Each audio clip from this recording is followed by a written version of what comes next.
The Cleveland Browns are gearing up for what is a must-win game Sunday against the Arizona Cardinals. We're going to get to your Cleveland Browns news of the day, what we can expect from the wide receiver room after the trade of Donovan Peoples-Jones, and some thoughts on the Arizona Cardinals. Your latest Locked On Browns starts now. You are Locked On Browns, your daily Cleveland Browns podcast. Part of the Locked On Podcast Network. Your team every day.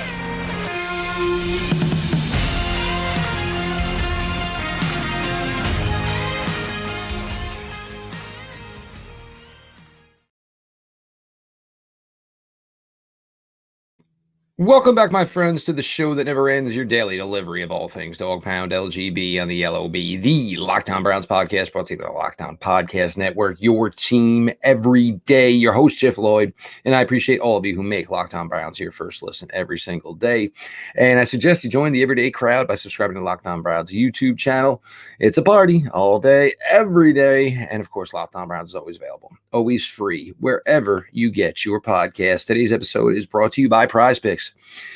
PrizePicks is the easiest and most exciting way to play daily fantasy sports. Go to prizepicks.com/LockedOnNFL and use code all lowercase LockedOnNFL for a first deposit match up to $100. As we said, Browns now full momentum towards Sunday versus the Arizona Cardinals, obviously the Seattle Seahawks, and all of that dismay clearly now in the rearview mirror. Your Cleveland Browns news of the day, returning to the practice field, both offensive tackles, Jedrick Wills, obviously Dawand Jones, back to the practice field. Za'Darius Smith back on the practice field today. Greg Newsome still out with the groin. Feels like Greg Newsome will be out at least this week. And the Browns probably priming to have their third-year corner, hopefully, available for the Baltimore Ravens and the Pittsburgh Steelers. Both games that follow the matchup against the Arizona Cardinals. Browns did make a move today, and I'm not sure, what their thought process was as far as their offensive tackle situation for Sunday. The Browns did sign tackle Leroy Watson off of the San Francisco 49ers practice squad in 2022. Leroy Watson, 21. Leroy Watson was a tight end at the University of Tennessee, San Antonio.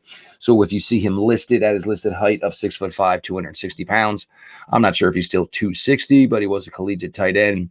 Bounced around last year a little bit through the NFL. This year he was on the San Francisco 49ers practice squad. Browns put him right onto the 53-man roster. Obviously, Ty Nsekhe out on the injured reserve. James Hudson would have been in line for a possible start this weekend, but Wills returned to the practice field earlier this week than he did last week. Dawand Jones getting out there on Thursday probably bodes well for Dawand Jones being available to go for the Browns on Sunday at home against the Cardinals. So there's your Browns news, obviously, of the day. The quarterback position. Still don't have any answers.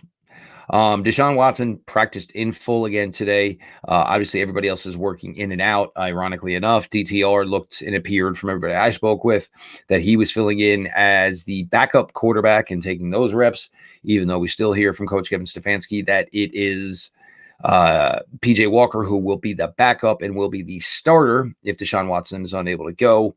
A lot of monitoring of the zip of the ball today from Deshaun Watson. Everybody's new favorite buzzword, which is funny because when he was injured, we were hearing, about when he was first out, about his ability of whether or not he was going to be able to drive the ball.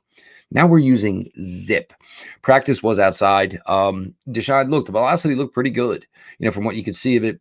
We're not questioning about the mobility. Obviously, that has no effect on it. Deshaun did take to the media today, did say that, the Colts game kind of was on him. He pushed to play.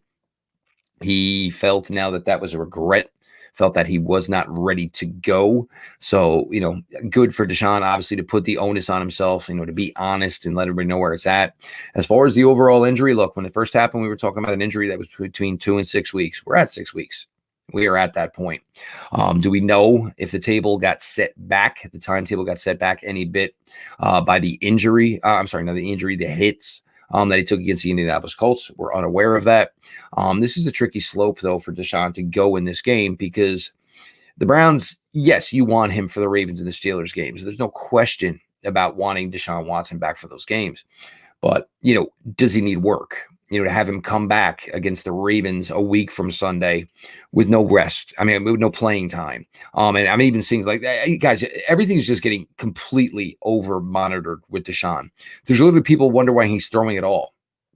Even if there's no intention for Deshaun Watson to play on Sunday, it's called rehab. It's called physical therapy. His job is to throw a football. So obviously he has to build up to be ready to throw the football in a game. So, I mean, people actually questioning why he's even practicing, why he's even throwing. I mean, guys, it's ridiculous. It really is the levels that this is going to. Is he ready to go Sunday? Look, what we've seen from practice these past 2 days looks better than anything we saw going into the Colts game. So that's all I'm going to say. Does that mean he's going to go? I don't know. Does that mean he's going to be PJ Walker? They say it's going to be PJ Walker. Could it be DTR? It could be DTR. Heck, anybody listening to this podcast, you and I could have probably just about as good possibility starting for the Browns on Sunday. Nothing is that clear. Will Friday clear things up? Will we get more clarity from Coach Stefanski? Possibly. Could be something that lingers into Saturday. Could it be something that lingers into Sunday? I got to be honest, I don't really know at this point. What I do know is that the Arizona Cardinals, and we're going to get to them a little bit here in segment 3, I think the Cleveland Browns, like I do every time I speak about them later in the week going into the game, if they do what they are capable of doing, and if they play to the best of their abilities, it doesn't matter who plays quarterback for the Browns on Sunday. It could be Deshaun Watson. It could be DTR. It could be, of course, PJ Walker. Heck, it could be, Dustin Hopkins. The Browns are going to be good enough to win this game. The Browns are a much better team than the Arizona Cardinals. But as we've seen, certain things, sometimes the defense isn't all there. Every now and then the offense just can't find any consistency, or the offensive line can't. Browns need to look, it's the point of the season here now. You're going into your 8th game. It's a time now where the Browns got to start rounding it all together, rounding it all into shape. This team has got to play like a complete unit, and there'd be zero excuses if they cannot do this against the Arizona Cardinals. It's been a spirited effort by the Cardinals to this point, but it's one of those ones where you feel like they're the little brother that's been fighting uphill all season long and hanging in there. But now it feels like somebody's going to start, kind of putting their foot down on the Arizona Cardinals. But your Browns news of the day, obviously Dawand Jones returns to practice. Jed Wills returns to practice. Za'Darius Smith returns to practice. New tight end, obviously brought into the fold. Mr. Leroy. We're getting all these great names, obviously. Maurice, Leroy. Browns actually highlighting the all-name team here. And Deshaun Watson, 2nd straight day of practice. And we'll wait and see whether or not he's going to go Sunday, or the plan is to get it 1 week of practice under his belt and then get him ready to be full on tilt for the Baltimore Ravens next week. I'm Jeff Lloyd. I appreciate everybody for sticking around. We will be right back, and we're going to talk about the wide receiver room. Donovan Peoples-Jones is gone.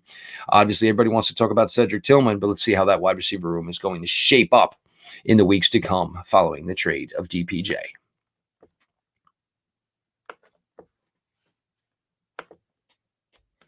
PrizePicks is the largest daily fantasy sports platform in North America. We're the easiest, most exciting way to play DFS. It's just you against the numbers. Instead of battling thousands of other players, including pros and sharks, you pick more than or less than on a 2 to 6 player stat projections and watch the winnings roll in. With basketball season here, you can now pick combo projections across NFL and basketball from the Specials League, a league created specifically for combo projections that includes 2 or more players from different sports or leagues. For example, LeBron James and Travis Kelce at a 10.5 combo of 3-pointers made and receptions. Want to play alongside some of PrizePicks' favorite players like rapper Meek Mill and comedian Andrew Schultz? You can now find community plays under the promos tab of the app to view entries from some of the biggest names in the PrizePicks community each week. PrizePicks even offers a reboot policy so that if your entries stay in play, even if one of your players gets injured. For football and basketball games, if you have a player who exits the game in the first half and does not return in the second, that player is rebooted. PrizePicks is the only daily fantasy sports platform with an injury insurance policy. You can do things when you're putting together your lineup. Do you think Amari Cooper is going to have more than or less than 54.5 yards receiving? Well, you can go ahead and put that into your bet. Go to prizepicks.com/LockedOnNFL and use the code LockedOnNFL for a first deposit match up to $100. Go to prizepicks.com/LockedOnNFL and use the code LockedOnNFL for a first deposit match up to $100.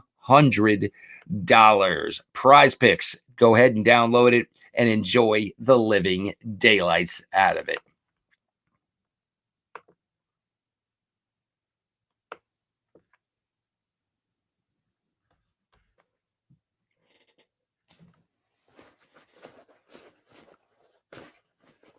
Jeff Lloyd, your latest Locked On Browns. I appreciate all of you for making Locked On Browns your first listen every single day. Join the everyday crowd, now over 7,000 strong, by subscribing to Locked On Browns YouTube channel. Of course, Locked On Browns is always available, always free, wherever you get your podcasts. We have now going into a different territory with the wide receiver room. And I understand there's a lot of people that don't necessarily understand why exactly Donovan Peoples-Jones was traded. And, I get it. I do. But with the focus more to Elijah Moore, the focus more to David Njoku within the receiving game, the screen game, which kind of eliminates Donovan Peoples-Jones, that's been working so well for this team. And of course, Amari Cooper, who's just continued to play lights out for this team. As Amari Cooper gets older, he just seems to just stay who he is. He's just a great route runner. You get the occasional lapse maybe on a reception from Amari Cooper, but overall, Amari Cooper has just been a fantastic player for this team. So Donovan Peoples-Jones out, and I know a lot of people, he's a great run blocker. I get it. I do. I truly do. He's played the most reps out of any wide receiver to this point. Yes, but Amari Cooper, as you guys know, obviously coming off some off-season surgeries, and he taps the helmet and get the guy a break. It's fine. It's all right. So it's just been difficult for Donovan to find any success here, and to be through 7 games with the team and still be in single-digit receptions. Obviously, it wasn't helping Donovan in any way whatsoever. Browns, got something for him with all the moves that have been made in the last calendar year at the wide receiver position. You kind of saw the writing was on the wall that Donovan probably wasn't part of the long-term future here. I liked him. Y'all liked him. Everybody had respect for him. Everybody loved the way he carried himself. He was a team-first player. But it is time to start looking past, that curtain. And look, Cedric Tillman was drafted a lot higher than Donovan Peoples-Jones. Cedric Tillman, had a nice career down in the SEC, had legit college production, unlike anything Donovan Peoples-Jones had in his time at Michigan. Whoever you want to blame for that, that's fine. But I know for a fact there are plenty of people in that Browns building that wanted to start getting a look at a Cedric Tillman here because they want an answer as far as what this wide receiver room is starting to look like when you start to look to 2024. I know you guys don't understand this or don't get this concept, but there is a big part of the NFL that is always looking ahead. I know you guys look week to week, game to game, and as fans, you're programmed to do that, and it's totally understandable. But there are certain people in that Browns office in Berea whose sole purpose is to look at what this team is going to look like in 2024, 2025, whether it's how our players progressing, whether they're out on their contract, is it time for an extension? Is it time for them to be replaced because they are not playing up to what the contract that they currently have? And so this is, Cedric Tillman. I know people want to suggest Goodwin, and I think Goodwin's role is what Goodwin's role is. He brings a different element. The Browns like to use him, obviously, on the jet sweeps. Anything you can do with Marquise Goodwin, as far as, if you notice, as we've start taking away from all these things they were trying to do with Elijah Moore that we all just got aggravated by because, Elijah Moore, as far as trying to be this overall gadget player, that's great, but you got to crawl before you can walk, which means Elijah Moore's got to excel as a wide receiver. So now these things that we were all getting frustrated that we thought they were wasting time on with Elijah Moore, they're starting to do those things with Marquise Goodwin. A little bit better of a fit for a guy like Marquise Goodwin. Been in the league for a long time. Certainly been a guy who's been known more for his legs, obviously, than his overall receiving ability.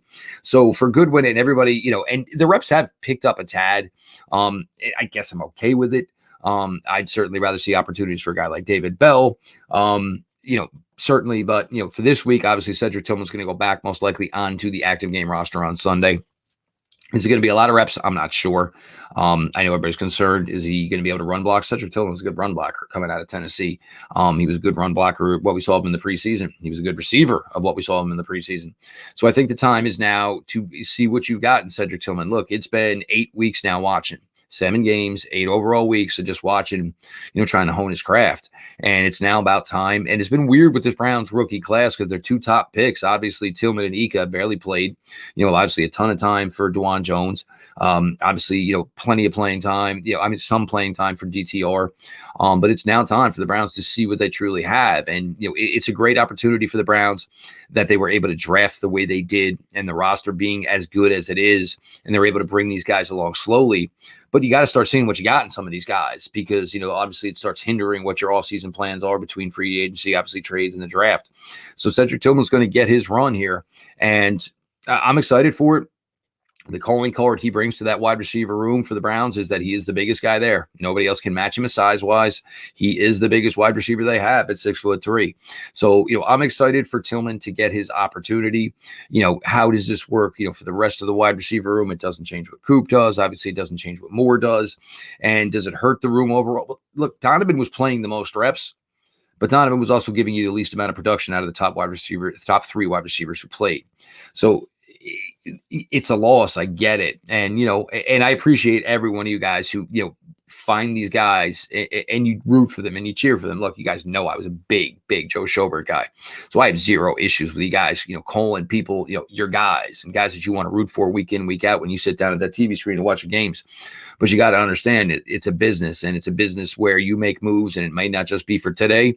It could be for tomorrow. It could be for 3 years from tomorrow. And that is what the Browns did. But it is time for Cedric Tillman to basically, get off the side and get into the action. And I think the Browns are excited for this. And, it hurts, obviously, the way it ended for Donovan, obviously, that he hit this brick wall here this year when I think we all thought that maybe even a little bit more was coming after a fantastic year with over 800 yards receiving. I thought he was possibly on pace for 1,000-yard receiving season last year. It never really clicked with Deshaun. Had a nice reception. I forget what game it was. I think Tennessee Titan game. Deshaun obviously dropped a dime to Tillman, made a great reception on the side. To DPJ, made a great reception on the sideline.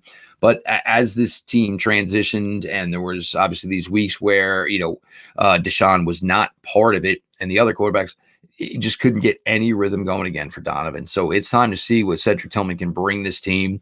And, if it maybe opens up an opportunity for Goodwin to get an actual ball thrown to him or two, or maybe even a little David Bell time, it's understandable. You got to start, playing some of these younger guys because the Browns got to make decisions on whether or not Tillman, Bell, these guys are part of the 2024 season. They pretty much knew that Donovan Peoples-Jones wasn't part of the 2024 season, but these kids, they're on audition. They're debuting, for their own lives here in Cleveland with the Cleveland Browns, or it's going to be time for those guys to have to go find someplace else to go try to catch on. So I'm excited for Tillman. Again, he brings a different skill set. He's a little bit bigger. I think Tillman can do a little bit more. As much as Donovan was a little bit better athlete, there was better tape on Cedric Tillman coming out of Tennessee, more production coming out of Tennessee, and it's time for the rookie, number 89, Cedric Tillman, to get out on the field and prove himself to the Cleveland Browns and the faith that they had in him in spending a third-round selection.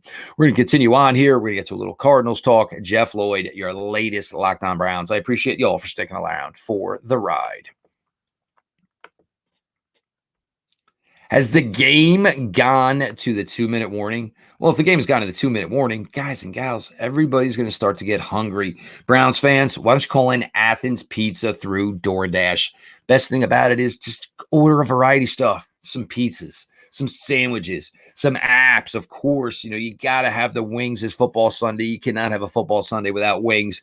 And it's a great way to feed everybody. And of course, for all you guys, you're all local. So that Athens Pizzeria is going to bring the juice. DoorDash, you can score football season's best deals on your groceries, anything from restaurants, retail, and more. All of your favorite restaurants and stores from retail to grocery are on the app. So you can shop everything you need to get game day ready. Get prepared before game day. Stock up on your favorite appetizers and order all your tailgate greats on DoorDash. Then get ready to watch your team win.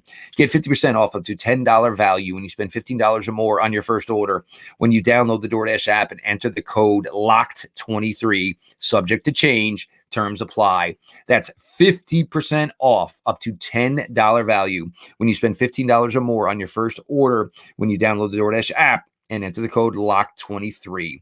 Subject to change. Terms apply.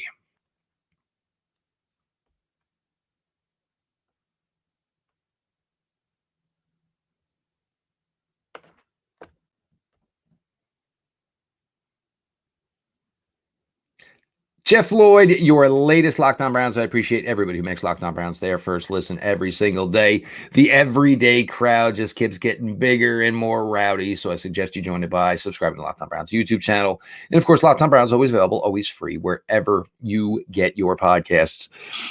Arizona's coming in. And the first thing I'm going to say is it's been a pretty spirited effort. You heard Alex Clancy talk yesterday on yesterday's episode.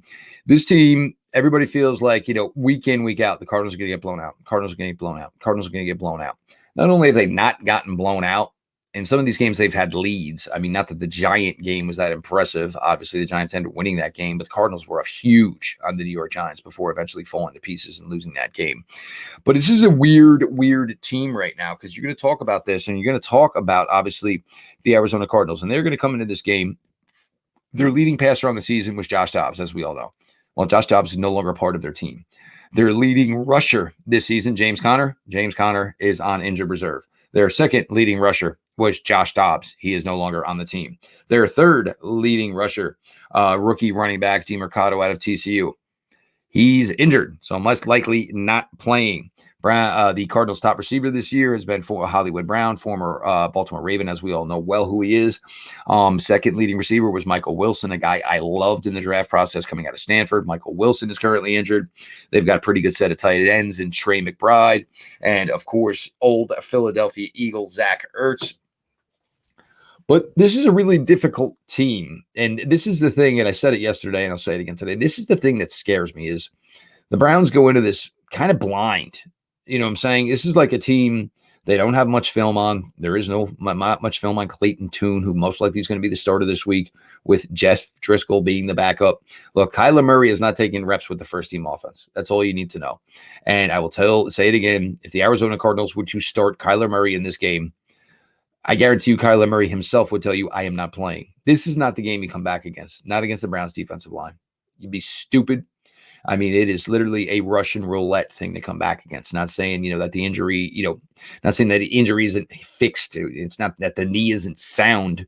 You'd be foolish to play your quarterback coming off an ACL injury, even if he is now 100% ready to go against Cleveland Browns. It would just be absolute stupidity. What is the Cardinals' plan long-term? Does it involve Kyler Murray? Does it involve trading Kyler Murray? Well, either way, Kyler Murray getting hurt is not going to help them in any way whatsoever. If the future is Kyler Murray, that's fine, but you don't want him hurt again. If the future is somebody else, well, you don't want Kyler Murray hurt because you want to use Kyler Murray, obviously to recruit some other draft choices. But it's been, and with Gannon out there, obviously it's been really impressive. And I'll continue to say that for the Cardinals, even though there's only been one win, and ideally that's probably where the Cardinals are more than happy with. Look, you either make the playoffs in the NFL or you draft in the top 10. Nothing else matters. And I'm dead serious about that. Being a 9 and 8 now, or, 8 and 9, being middle of the road don't do nothing for you in the NFL. It makes it really, really hard to improve your roster, especially you don't have first round picks in 2024, and Browns apply there. You either make the playoffs or you don't. And if you're not going to make the playoffs, you better draft top 10 because best chance at improving your football team. So for the Cardinals, I think everything's lining up very well for them. The coaching staff and the changes in Arizona look like it's been a really, really solid move. The players, that they have, and I'm going to tell you right now, when you watch this game on Sunday, there's going to be a lot of who, huh? Oh, I heard of him. You're not going to know this Arizona Cardinals team. I mean, obviously, you guys are all Big Ten guys mostly. You'll remember Rondale Moore, who was a fantastic player at Purdue. And he's a fun player for them. But the problem is once Rondale Moore is a featured player, it kind of loses the allure. It kind of loses the appeal. So the Browns, you just need to go in and you need to just take this game by the reins. This is a game they should absolutely control offensively, and most certainly should control defensively. Clayton Tune's got a big arm, and that's great. He wants to throw the pill all over the place. That's fine. The Browns have the secondary. The Browns have the pass rush advantage. This is, we'll do more tomorrow, and we'll get a little bit more in depth, obviously, because, hopefully we have an answer. I mean, it's really hard to give you guys a pregame show on expectations from the Browns when I have no idea who's going to be under center. Cardinals, it's not official yet, but it's official that it's not going to be Kyler Murray. So it should be a fun one. I'm looking forward to it. I'm looking hopefully forward. The Browns get back to 5-3. Then you go back to back, sandwich those games, Baltimore Ravens, Pittsburgh Steelers, which will probably be a really good determination in what is going to ultimately be the Browns' either success or failures in the 2023 regular season. I am Jeff Lloyd. It's now my 7th season here with you all, hosting Locked On Browns here with the Locked On Podcast Network. I absolutely love this job. I absolutely love the company I work for. I absolutely love you people who come out every day and listen to the show. You guys absolutely mean the world to me. Really, really excited for where this team is. I'm hoping this Deshaun Watson nonsense is, behind us. And the team that spent so heavily to acquire this man can now hopefully reap the benefits of this man being their quarterback. So we'll see. And I'll come back tomorrow. Hopefully we have more clarity on what exactly it is for the Browns here this weekend. But for this point, I just want to thank everybody again for making Locked On Browns your first listen every day. Of course, the everyday crowd, I suggest you all join it by subscribing to Locked On Browns YouTube channel. And of course, the show is always available. It's always free wherever you get your podcasts. This has been your daily delivery of all things Dog Pound LGB on the LOB. Let's go Browns.